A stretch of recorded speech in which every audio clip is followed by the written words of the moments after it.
সম্পত্তি যেন এখন মানুষের সম্পর্ককেও ছাড়িয়ে যাচ্ছে, এমনকি মৃত্যুর পরও থামছে না সেই টানাপোড়েন। একজন বাবার মৃত্যুর পর যেখানে পরিবারের এক হওয়ার কথা, সেখানে সম্পত্তির দ্বন্দ্বই হয়ে উঠেছে বিভেদের কারণ। চট্টগ্রাম নগরের উত্তর কাট্টলী এলাকায় পৈতৃক সম্পত্তিকে কেন্দ্র করে এমনই এক চাঞ্চল্যকর পরিস্থিতির সৃষ্টি হয়। পরিবারের প্রধান হাজী মাহবুল আলম মারা যাওয়ার পর তার লাশ দাফন নিয়েই তৈরি হয় বাধা। আমার স্বামী অ্যারেস্ট হয়েছে 15 মার্চে। আমি বিগত 8 বছরে আমার শ্বশুরবাড়ি থেকে আমি 5টা টাকার সাহায্য পাই নাই। আমি অনেক কষ্টে আজকে আমার দেয়ালে পিঠ থেকে গেছে ভাই। জানা যায় মৃত্যুর আগে তিনি তার কিছু সম্পত্তি কয়েকজন সন্তানদের নামে লিখে দিয়ে যান।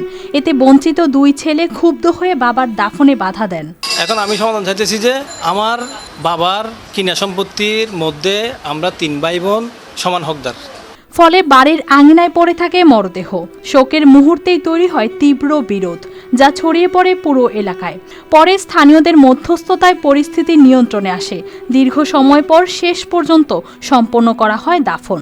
ঘটনার পর সম্পত্তি থেকে বঞ্চিত সন্তানরা প্রশাসনের হস্তক্ষেপ কামনা করেছেন। আমার আজকে এই পরিস্থিতিতে দাঁড়াতে হচ্ছে, লাশটা সামনে আমাকে দাঁড়াতে হচ্ছে আমার মাসুম বাচ্চাদের কারণে।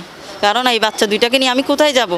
আমার স্বামীর চেকের মামলায় 5 মাসের যাবজ্জীবন 5 মাস সাজা হয়ে গেছে। আমি এই 2টা বাচ্চা নিয়ে আমি কোথায় যাব?